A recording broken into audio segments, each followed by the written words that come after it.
Good morning everyone. Welcome to the second lecture of our week number 2 where we are talking about the thermodynamic property relations. So, how was the previous lecture? I hope it has gone down well to you where we have tried to develop the Maxwell's relations using the TdS equations, and from there we have got some generalized expressions for the changes in internal energy and enthalpy of any thermodynamic system. Now, if the lectures are clear to you, that is excellent. If that is not, I would request you to go back to the previous lecture and just listen the lecture once again. If was required, go through the books. There are several standard textbooks available on thermodynamics. I have told earlier also, I am particularly following the book of Sengel and Bowles. However, you can also refer to the book of Sontag, which is a very standard book, or any other traditional book on thermodynamics, and all these topics are always covered there. So, please proceed with this lecture only when you are clear with the development of the Maxwell's equations. Now, just to quickly summarize what we have done in the previous lecture, we have seen that there are four primary thermodynamic potentials, namely the internal energy, enthalpy, Helmholtz free energy and Gibbs free energy, each of them having their own implications in different kind of thermodynamic systems. Now, once we express the rate of change, or I should say the change in each of those thermodynamic potentials in terms of entropy and combination of other thermodynamic parameters, then correspondingly we can get four Maxwell's relations. The Maxwell's relations are basically partial differential equations which relate the changes in temperature, pressure, specific volume and entropy. Remember the first three properties, temperature, pressure and specific volume, they are directly measurable properties, whereas entropy can't be measured directly, and therefore Maxwell's equation serves the basis of calculation of entropy as a function of the other three. We have also discussed about the Maxwell square, which is one of the easier way of remembering all the four TdS equations and the four Maxwell's relations. I hope the use of the Maxwell square you have understood. Please try to develop the Maxwell's equations and all the four TdS relations in terms of the TdS, or sorry, in terms of the Maxwell square, so that you are in a better position to make use of that. And then we have developed generalized expressions for the changes in internal energy and enthalpy. Quite a bit of mathematics was involved there. I hope you have tried to do that on your own, try to develop the final expressions for du and dh. If you have not done that, then please pause this lecture here, just take your pen and paper and develop those relations. If you have any doubt, you can refer to the previous video and also the textbooks, but please proceed with this video only when you are able to develop the relations for du and dh on your own, because not only in this course, in several other scenarios you have to make use of those relations, and it is very rare that you are asked to develop the equations for du or dh. So, you may be thinking that what is the need of that, but there are several situations where you have to calculate some other parameters, or maybe the changes in enthalpy or changes in internal energy of a thermodynamic system, where you have to make use of those relations, and therefore you need to remember those relations. Now, those are quite complicated relations, even I am also not in a position to remember that, but that is much easier to develop the relations by taking 1 or 2 minutes before solving any particular problem, and therefore it is important that you know how to develop these relations. So, today we shall be developing the similar relation for changes in entropy to start with, and then we shall be seeing examples of applying those relations. So, the first term, or our first target is to develop a generalized relation for changes in entropy. Now, while we had only two equations, or sorry, a single equation for changes in internal energy and a single equation in changes in enthalpy, changes in entropy can be expressed in two possible ways, and which one to use, that depends upon the available information. Once I develop the equations, you will be able to see how we can use each of them in separate situations. Now, in the first case, we are assuming entropy to be a function of temperature and specific volume. So, what we can write for ds, your ds can be written as, therefore, dou s dou t at constant v dt plus dou s dou v at constant t dv. Here now there are two relations that we have to make use of to substitute each of these partial differentials. One of the relation that we have developed while developing the expression for du. Remember, there I told you to keep this quantity separate. There also we encountered this quantity dou s dou t at constant v. What was this expression for this? I asked you to remember this one, to keep it separately, because we have to make use of that in future. So, it was in the form Cv upon T, whereas so this one can be replaced as Cv upon T dt, plus to replace this we have to make use of one of the Maxwell's relation. So, what is that? This is the one that we are going to make use of. So, correspondingly we can say this to be equal to dou p dou t at constant v dv, and therefore, if a system is undergoing a change of state from state 1 to state 2, then we can easily represent the corresponding changes in specific entropy as integral Cv upon T dt, integrating from temperature T1 to T2, where T1 is the initial temperature, T2 is the final state temperature, plus integral V1 to V2, where V1 is the initial specific volume, V2 is the final specific volume of these differentials dou p dou t v dv. So, what are the informations we need to calculate the change in specific entropy following this way? We of course need to know the PVT relationship again, because that will be helping us to calculate this particular differential dou p dou t at v, and also we need to have information about Cv. So, this is one of the expressions for changes in entropy. The other one we can develop by assuming S to be a function of temperature and pressure. So, following the similar procedure, we can write ds is equal to dou s dou t at constant p into dt plus dou s dou p at constant t dp. Now, how to replace the first differentials? I hope now you have got the idea. Dou s dou t at constant p, what is this? This one, while developing the expression for dH, we encountered this term. It was Cp by T. So, accordingly we can write, or I can write it as Cp by T dt, and dou s dou p at constant T. How can we replace this one?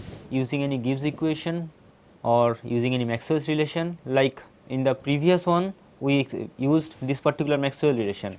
What we have to make use of? Dou s dou p at constant T. I hope you are able to use the Maxwell square now, and from there we can develop. So, this is the corresponding equation. This will become dou v dou t at p dp. Please try to use the Maxwell square instead of directly taking the Maxwell's relation to substitute these partial differentials. Now, for a change of state from 1 to 2, we can write S2 minus S1 is equal to integral T1 to T2 Cp by T dt minus integral P1 to P2 dou v dou t at P dp. So, this is the second relation. So, in both the cases, or in the second case particularly, what are the information that we need to know? Again, we need to know the PVT relationship to evaluate that partial differential, and also we need to know Cp as a function of temperature. So, in a given situation, which one we should select? As I have mentioned, that depends upon the available information. Of course, you need to make use of the PVT relationship in both the cases, but what is separate between the two? The first expression makes use of Cv, whereas second one makes use of Cp, and therefore, if we have information available in terms of Cp as a function of temperature, which one you should go for? Cp as a function of temperature, then you should go for this one, whereas if we have Cv as a function of temperature, we should go for this one. Or let us take another scenario where we have both Cp and Cv available with us. We shall shortly be deriving the expression for Cp minus Cv, or relationship between Cp and Cv.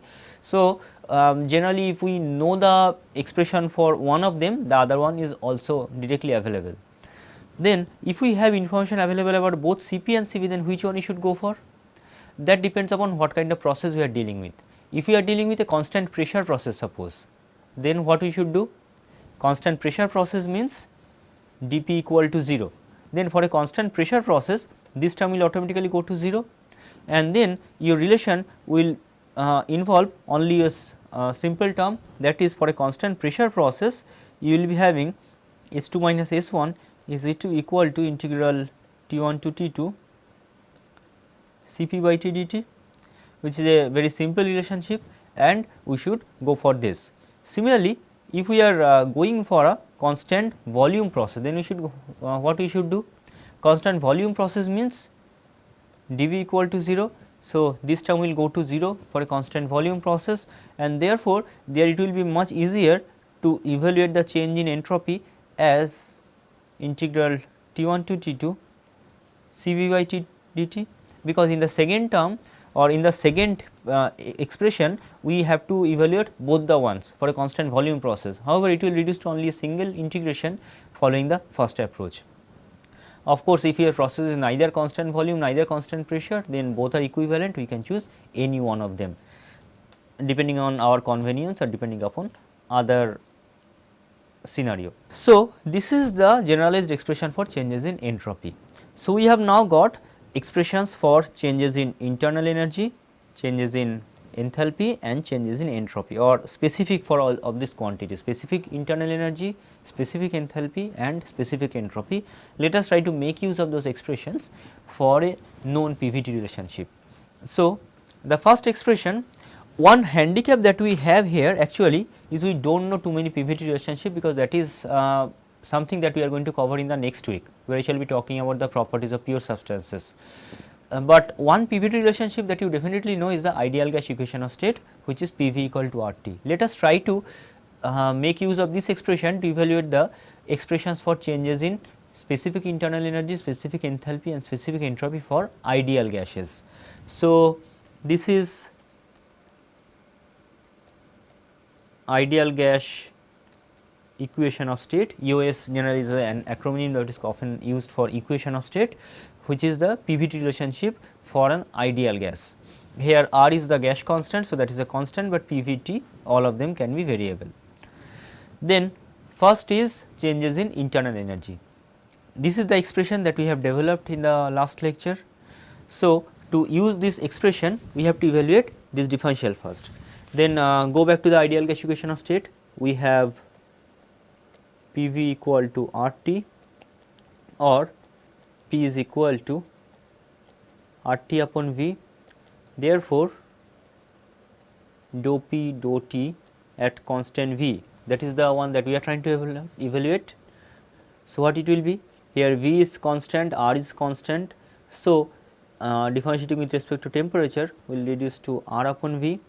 So, now what we have here? We have Cv dt plus integration RT upon V minus P dV. Now, what is RT upon V?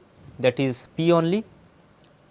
So, it is Cv dt plus P minus P dV, where we are making use of this particular thing, that is Cv dt, and therefore, the changes in internal energy or specific internal energy during a particular process will be nothing but integral Cv dt integrated over T1 to T2.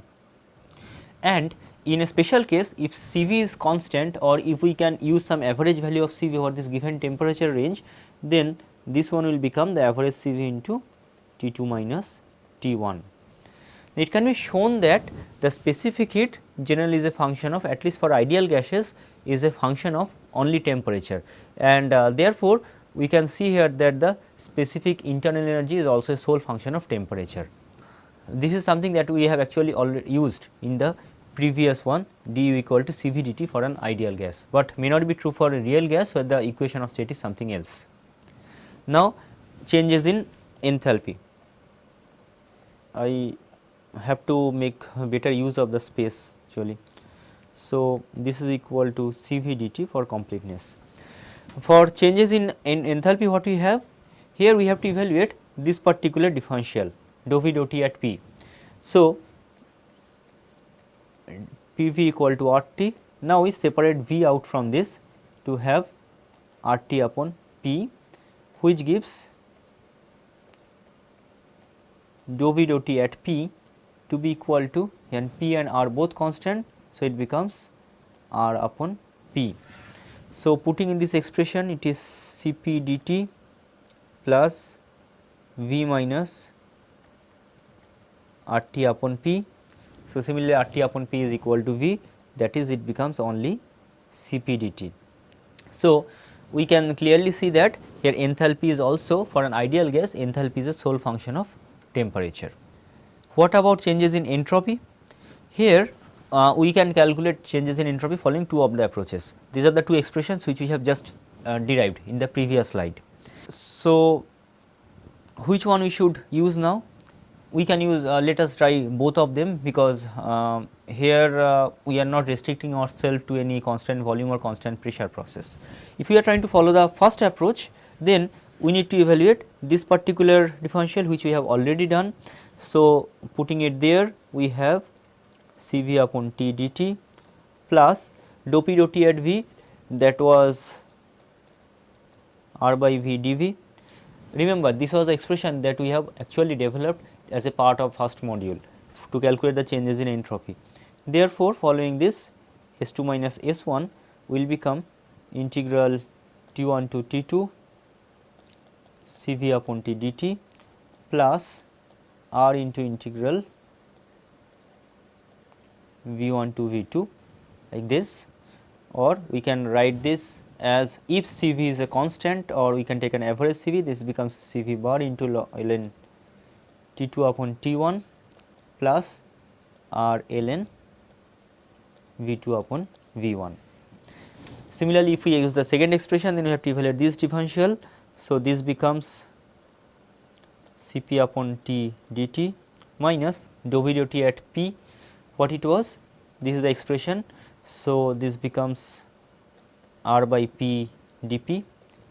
Accordingly, we have S2 minus S1 is equal to integral T1 to T2 Cp upon T dt minus R into integral P1 to P2 dP upon P, and therefore, if we can use an average Cp, then it will become Cp bar into ln T2 by T1 minus R ln P2 by P1. These are the expressions that we actually have developed in the previous module itself for an ideal gas using the TdS relationships directly. Now, this is another way of proving the same relationship, but remember, the expressions that we have got here, they are applicable only for ideal gases, and generally we are assuming a constant specific heat, constant values of Cp and Cv, or some average value of Cp and Cv applicable for this. Similarly, if we know the PVT relationship, we can do it for any other kind of substances as well. Let us try another example.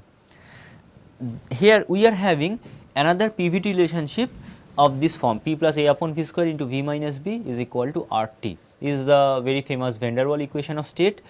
The development of this one will be part of the next module. Here we are just taking it for granted, and it is also given for this particular problem, Cv is a function of temperature, is a linear function of temperature given as C1 plus C2 into T. So, we have to calculate the expressions or evaluate the expressions for changes in internal energy and changes in entropy, or specific internal energy and specific entropy, using this equation of state and this particular expression for Cv as a function of temperature. So, this is the expression for du that we had. Let us try to develop the expressions for du for this particular scenario. So, use the equation of state first. We have P plus A upon V square into V minus B is equal to R T. By the way, here R, A and B all are constants. So, we can write P to be equal to R T upon V minus B minus A upon V square. So, what is your dou P dou T at constant V, the differentials? dou P dou T at constant V. So, now also as we are differentiating with respect to temperature, V also becomes a constant. So, it becomes R by V minus B, all constant, and the second term becomes 0 because V is a constant. So, if we put it here, we have Cv dt plus, here it is RT by V minus B minus P dV. To evaluate the term inside the square bracket, now let us look back into the expression for the equation of state, or maybe here. So, from here if we rearrange the term, we can also write RT upon V minus B minus P is equal to A upon V square. So, we can reduce this term as A upon V square dV. Therefore, for a change of state from 1 to 2, changes in specific internal energy U2 minus U1 will be equal to integral T1 to T2 Cv dt plus integral V1 to V2 A upon V square dV.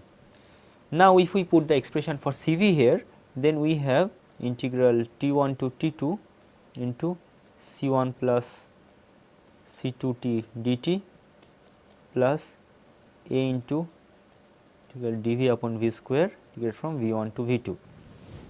So, what we are having here, we have C1 into T2 minus T1 plus C2 T square by 2. So, therefore, C2 by 2 into T2 square minus T1 square, and here we have V2 to the power minus 2. So, we are differentiating V2 to the power minus 2. So, it will become A into V2 to minus A into V2 to the power minus 1, that is minus A into 1 by V2 minus 1 by V1. So, this is the final expression for the changes in internal energy, specific internal energy that we are going to get in this particular scenario. Similarly, if we want to calculate the changes in specific entropy, this is the expression for specific entropy.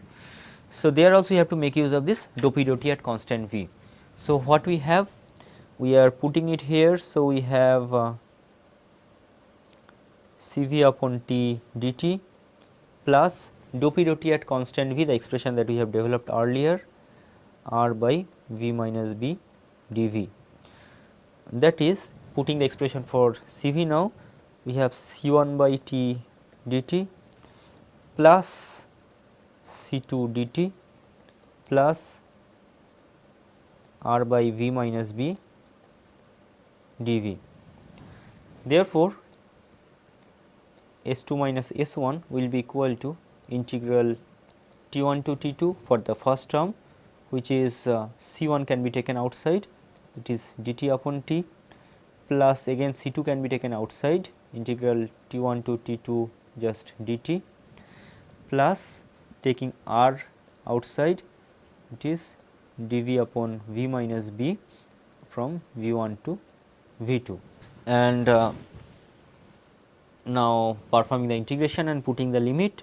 So, we are going to have C1 into ln T2 upon T1 plus C2 into T2 minus T1 plus R into ln V2 minus B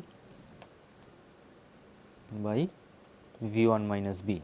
So, here again we are able to calculate from the knowledge of the PVT relationship and Cv as a function of temperature, we are able to calculate the expressions for changes in internal energy and changes in entropy.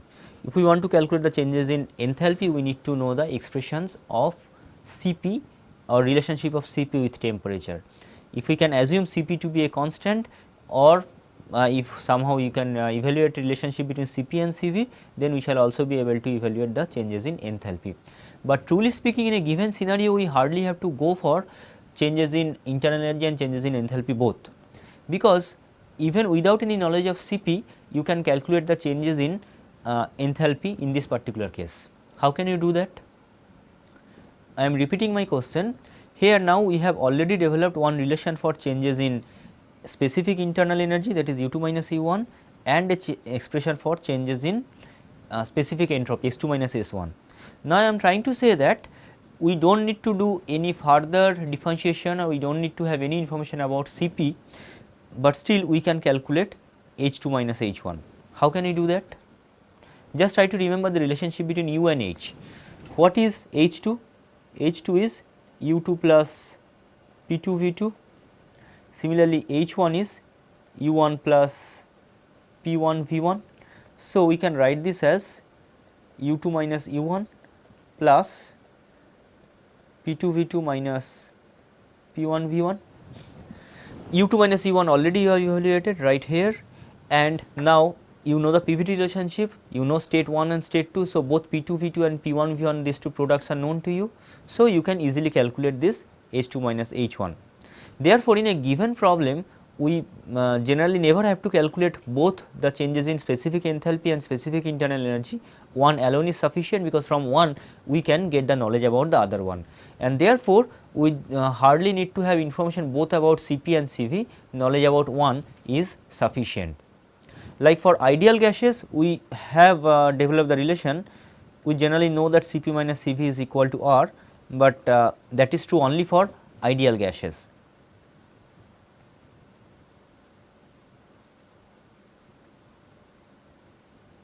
But for real gases, for non-ideal gases, this is not true. So, there is some generalized relationship that is available between Cp and Cv, and that is the next one that we are looking to perform. So, changes in specific heat is very important to know, because specific heat gives you an idea about the amount of heat required to cause 1 degree change in temperature for unit mass of a substance, and therefore, in any heat transfer application or sensible heat transfer application, specific heat or knowledge about specific heat is very important. Now, specific heat for ideal gases, it is more or less a constant, but generally it is a strong function of temperature. Even for ideal gases also, at high temperature specific heat can vary a lot with temperature, and for non-ideal gases even pressure also can have some role on the magnitude of specific heats, and therefore, along with enthalpy, entropy and internal energy, it is also important to know how specific heat is varying with temperature and pressure, and that is our next job. So, to start with, we shall be making use of the relationship that we have already developed earlier for the changes in entropy. We had two relations. One was ds to be equal to, okay, instead of trying to remember this, let us develop them again from scratch. So, we are assuming entropy to be a function of T and V, from where we can write ds is equal to dou S dou T at constant V dt plus dou S dou V at constant T dV. Similarly, if we assume entropy to be a function of temperature and pressure, then we got ds is equal to dou S dou T at constant pressure dt plus dou S dou P at constant temperature dP. We are not going to put any expression for Cp or Cv, or at least we are not going to okay. Let me correct myself. Let us use the Maxwell's relations now to get the final expressions for ds that we had. That will actually help our analysis or make it much shorter. So, dou S dou T at V, we know that is Cv by T dt, and this one using the Maxwell's relation, it was dou P dou T at constant V dV. Similarly, for the second one, we know we can write this one as Cp upon T dt minus this is dou V dou T at P dP. So, these are the two relations for changes in entropy we have developed earlier, and we also used in the previous slides. Now, we know that entropy is a property. Similarly, temperature and specific volume is also a property. Here we are talking about the first one. Now, temperature and specific volume both are properties. So, if entropy is a property, then we can use the definition of property in terms of differentials, and therefore, we can write that dou dou V of Cv by T with temperature constant should be equal to dou T of dou P dou T with volume constant. Now, temperature being constant, we can take it out. So, we can write dou Cv dou V with constant temperature should be equal to T into dou 2 P dou T2 at constant V. So, this is an expression for changes in specific volume at constant volume, that is Cv, with volume itself at constant temperature. Similarly, if we use the second definition now, this one, again knowing that temperature and pressure are properties. So, for entropy to be a property, it should satisfy this condition, that is dou P of Cp upon T at constant temperature should be equal to dou T of minus dou V dou T at P. Temperature being constant, we can write this as dou Cp dou P at constant T is equal to minus T of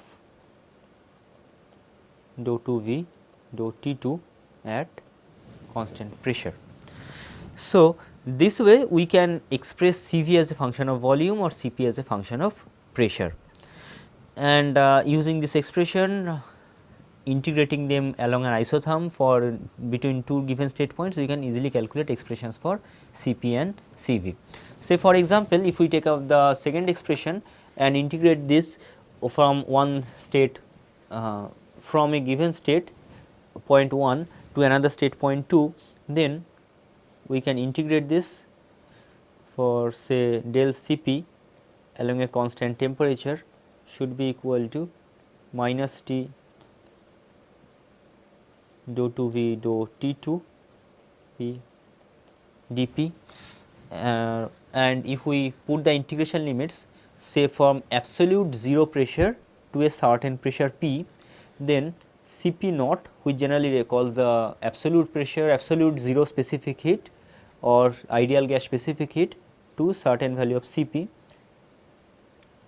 then we have Cp corresponding to this particular temperature and pressure that we are talking about should be equal to Cp naught corresponding to the temperature minus T into this particular integral dou 2 V dou T2 P dP. So, this is one expression which represents the Cp as a function of temperature and pressure. Cp naught, the ideal gas specific heat or absolute 0 pressure specific heat, is a function of temperature alone, because we are talking about the absolute 0 pressure, no effect of pressure on the magnitude of this, but for different temperature the Cp naught can have different values even for ideal gases also. And the second integral can be evaluated only if we know the PVT relationship, because then we can express these differentials and then we can perform this. Then a similar expression can also be obtained for Cv using this particular expression. But generally the expression, separate expression for Cp and Cv both are not required, like we have seen for ideal gases Cp and Cv are separated by the gas constant only. Similar relationship exists for even for real gases as well, and let us try to evaluate that relation. So, what we are going to do now, look at the two expressions for ds. From the two expressions for ds, let us separate, equate both of them. So, from the first expression we have Cv upon T dt plus dou P dou T at constant V dV, and from the second one we have Cp upon T dt minus dou V dou T at constant P dP. Both of them giving the expressions for changes in specific entropy, and therefore they can be equated to each other. And let us now separate out dt from this. So, to do this we are writing Cp minus Cv upon T dt, keeping dt on one side. So, what we are left with is dou P dou T at V dV plus dou v dou t at p dp, or dt is equal to T by Cp minus Cv into dou p dou t at v dv plus T by Cp minus Cv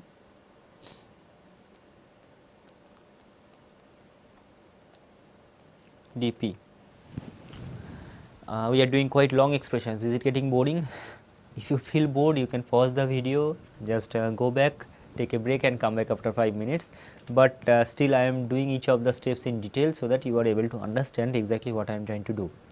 I repeat, here I have just equated the two expressions for ds, and then from there we have separated out this dt quantity.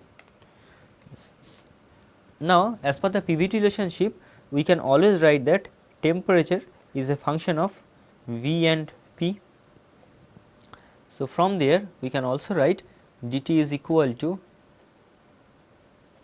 dou T dou V at constant pressure dV plus dou T dou P at constant volume dP. This is the simple relationship what changes in temperature. Now, we have one expression for dt here and another expression for dt here. Let us call this is equation number 1, this is equation number 2. And on the right hand side of both the equations we have dV and dP. So, we can equate the coefficients for them, we can take any one of them. Let us pick up the coefficients for dV. We could have done with dP also, that should lead to the same result, but here we are picking up the coefficients for dV. So, we have T upon Cp minus Cv into dou P dou T at constant V to be equal to dou T dou V at P, or just taking Cp minus Cv out. So, what we have here is T into this dou P dou T at constant V into the other one, this particular differential is now becoming the inverse as we are taking the other side. So, it becomes dou V dou T at P. So, this is the expression for Cp minus Cv we are getting, and it is a quite simple expression. Again, if we know the PVT relationship, we can evaluate both the differentials. It involves both the two differentials, this one which gives the change in pressure with temperature along a constant volume line, and this represents the change in specific volume with temperature along a constant pressure line, and also we have absolute temperature here. From where we can calculate the Cp minus Cv, but instead of directly evaluating these two differentials, there are easier ways of expressing the same. To do that, let us write this once more. We have Cp minus Cv to be equal to T into the one we have just written, dou P dou T at constant V into dou V dou T at constant P. Here we are going to make use of something known as the cyclic rule of partial differentials. If we are given with three partial differentials, say P, T and V, then the cyclic rule can be represented as dou P dou T at V into dou T dou V at P into dou V dou P at T equal to what this one will be. This is a cyclic rule. Look, we are considering all the three partial differentials possible among these three variable, dou P dou T at V into dou T dou V at P into dou V dou P at T. This will be equal to, it is a very standard rule in of partial differentials, which is equal to -1. Now, look at the present expression that we have. Here we have dou P dou T at V and dou V dou T at P. From there, let us separate out the first one, that is dou P dou T at V we are separating out from this. So, what this one will be equal to minus of dou P dou V at T into dou V dou T at P. So, we are putting it back here. So, we are having a minus sign coming in, then temperature, then we have dou P dou V at T, and that dou V dou T at P is becoming squared. Now, what are these two partial differentials representing? One is dou P dou V at T, another is dou V dou T at P. First, let me write dou V dou T at P. What this one is representing? This one is giving you the change in specific volume with temperature with pressure remaining constant, and therefore, this quantity or just slightly modified version of this quantity where we divide this by specific volume, then now what we have is the change in specific volume per unit volume with temperature with pressure constant or along an isobar. This quantity is called the, what is this? Can you guess? This one you have heard in school level physics itself, change in volume with temperature per unit volume. So, this is called the, somewhat similar to the thermal expansion coefficient. In thermodynamics we commonly call it volume expansivity, call it volume expansivity. This is just the thermal expansion of volume of the gas or whatever medium that we are dealing with per unit volume, and is commonly represented by the symbol beta. And what is the other quantity? We take the inverse of that, dou V dou P at temperature, constant temperature, and 1 by V. Now, what this particular quantity is giving? It is giving you the effect of pressure on specific volume per unit volume along an isotherm at constant temperature. So, if temperature is maintained constant, this quantity is going to give you how volume is going to change with change in pressure, and this particular quantity in thermodynamics we define as isothermal, as temperature is constant, isothermal compressibility, commonly represented by alpha. Actually, to make it positive, we always know for any substance as the pressure increases its volume decreases. So, V and T goes in the opposite direction, and therefore, this differential is a negative one. To make it positive, we generally put a minus sign in front of this. So, alpha is equal to minus 1 upon V dou V dou P at T, whereas beta is equal to 1 by V dou V dou T at P. So, take this back to our expression for Cp minus Cv. So, Cp minus Cv be equal to minus T, then this dou P dou V at T, what is this? Look at the expression for alpha that we have. So, this one can be represented as minus alpha into V. Similarly, we have dou V dou T at P a whole square. So, this one can be written as, oh sorry, I have made one mistake here. Here we have dou P dou V at T. So, to get this expression for alpha into picture, we should write this as 1 upon minus alpha into V. Similarly, the dou V dou T at P whole square. So, that will be coming from beta, that is beta into V whole square. So, simplify this, both the minus together makes it positive. So, we have then T by alpha into V into beta square V square, that is equal to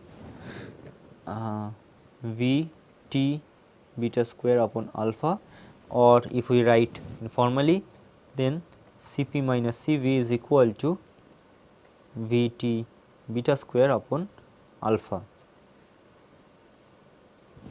This particular relation is known as Mayer relation. A very important relationship in thermodynamics, because it allows us to relate the two specific heat at constant volume and specific heat at constant pressure in terms of 4 properties: specific volume, temperature, and these two newly defined properties, volume expansivity and isothermal compressibility, beta and alpha respectively.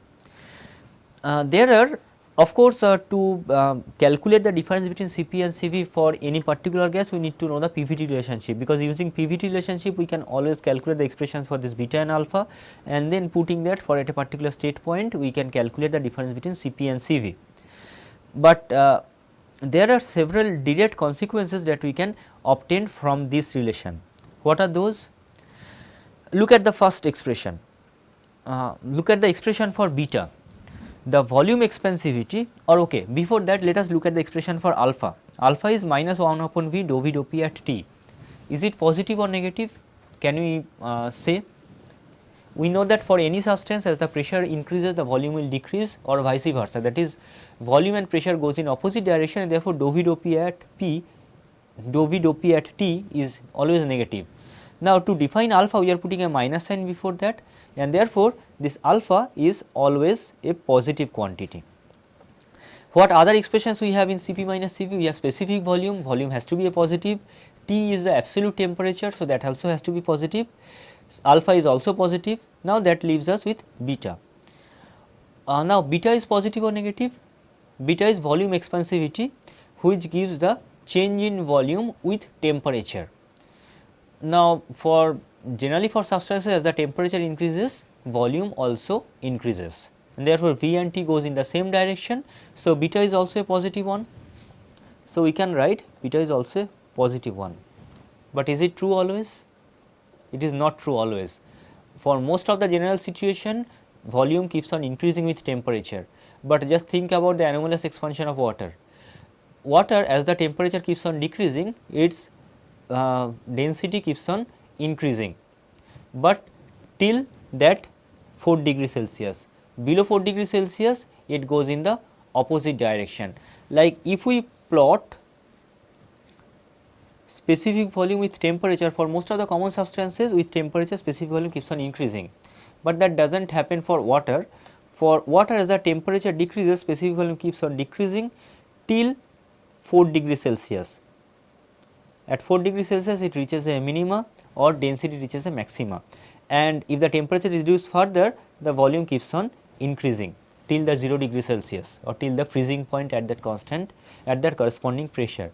That is why ice is having lesser density compared to water, and ice is able to float in water, because the volume of ice is higher, specific volume of ice is higher than liquid water, or density of ice is lower than liquid water. Now, if we think about, or if we divide this zone, if we divide this region into two parts, in this direction temperature and specific volume both are going in same direction, thus therefore beta is positive. But what about the left hand side? Here, as the temperature is decreasing, volume is increasing, so beta is negative. Such anomalous expansion, though very rare, but can be found in a few other substances as well, and therefore beta can be positive or can be negative. But all this discussion does not matter in this context of the Cp minus Cv expression, because here we are having a beta square. So, beta square is always a positive quantity, and therefore, the Cp minus Cv given by the Mayer relation is always a positive quantity, or we can write Cp minus Cv is always greater than 0, or maybe greater equal to 0 in some limiting case. Therefore, Cp is always greater equal to Cv, that is specific heat at constant pressure is always greater than the specific heat at constant volume for any substances. Now, how much greater it will be, that will depend upon the PVT relationship, but it can never be less than Cv. At the limiting case it can be equal to Cv. Second important conclusion, as the temperature keeps on decreasing, Cp minus Cv difference also keeps on decreasing, or magnitude of Cp minus Cv, and when absolute temperature becomes 0, then Cp is equal to Cv. That is the limiting case that we are mentioning. The Cp and Cv will be equal to each other when we reach the absolute 0 temperature, but in general, as the temperature keeps on reducing, the difference between both the specific heat also starts to diminish. And the third conclusion, when you are talking about a truly incompressible substance, truly incompressible substance means whose specific volume does not change, then what will be the expression for Cp minus Cv?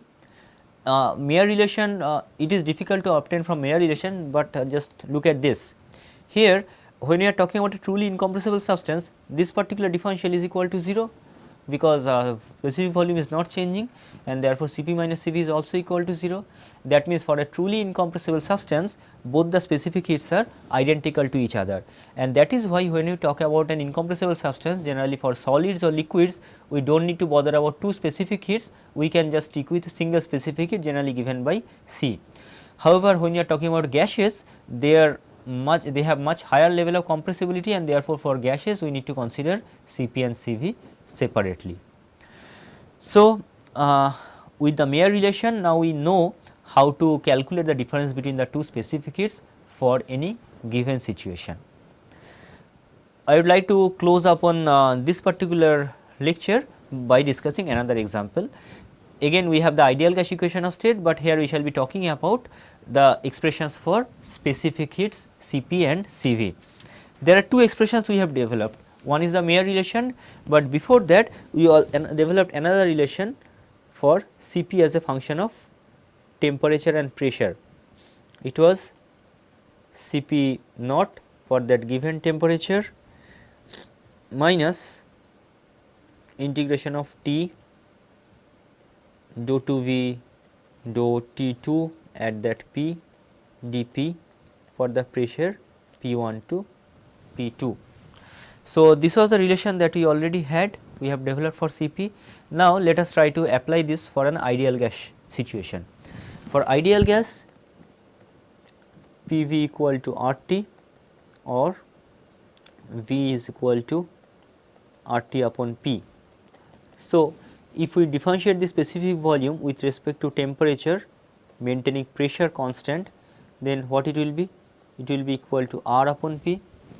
If you differentiate it once more to get the differential, this particular differential, we shall be having dou 2V dou T2 at P, then what we have? We are basically trying to evaluate dou T of this quantity R by P maintaining pressure constant. R itself is always a constant, therefore, this is equal to 0. So, for this scenario what we have is Cp naught T, that is for ideal gases pressure has no role on the magnitude of specific heat, we can get it only from the information of temperature.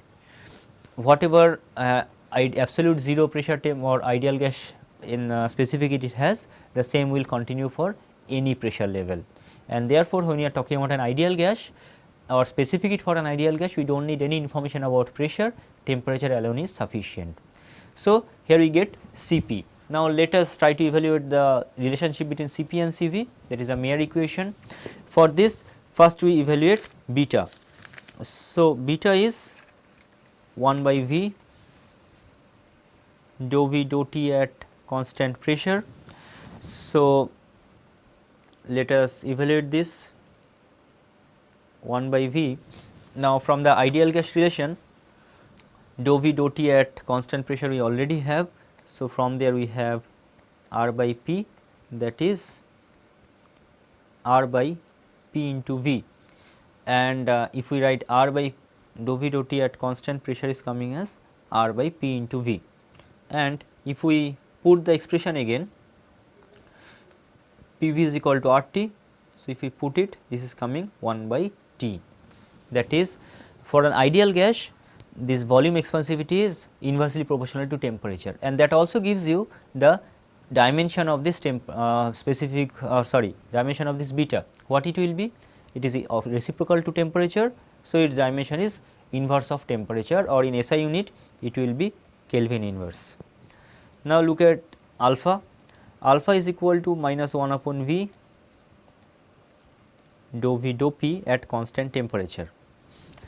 So, we have PV equal to RT, that is P is equal to RT upon V, or I should have written in the other way, V is equal to RT upon P. So, dou V dou P at constant temperature, we are differentiating with respect to pressure. So, what it will be? We have RT into P to the power minus 1, that is we have minus RT upon P square. So, if we put it back here, minus 1 upon V to RT upon P square and minus of that. So, we have RT upon P square into V and RT itself being P into V, this becomes 1 upon P. So, what is the unit of this isothermal compressibility? That is the reciprocal of pressure, like in SI unit it can be Pascal inverse or kilopascal inverse or megapascal inverse, whatever we would like to represent. So, for an ideal gas, isothermal compressibility is just the reciprocal of pressure and volumetric expansivity is reciprocal of temperature. Now, we use the Mayer equation where we have Cp minus Cv is equal to V T beta square by alpha. So, we are putting the expressions for alpha and beta here. We have V T beta square, beta is 1 upon T. So, we have T square in the denominator and alpha is 1 upon P. So, P goes in the numerator. So, we have PV upon T using PV equal to RT upon T becomes equal to R. That is for an ideal gas, the difference between Cp and Cv is a constant which is given as the gas constant itself. I just wrote this equation just a few slides back, this is the proof for this. For an ideal gas, we can calculate the difference between Cp and Cv using Mayer equation to get the gas constant itself.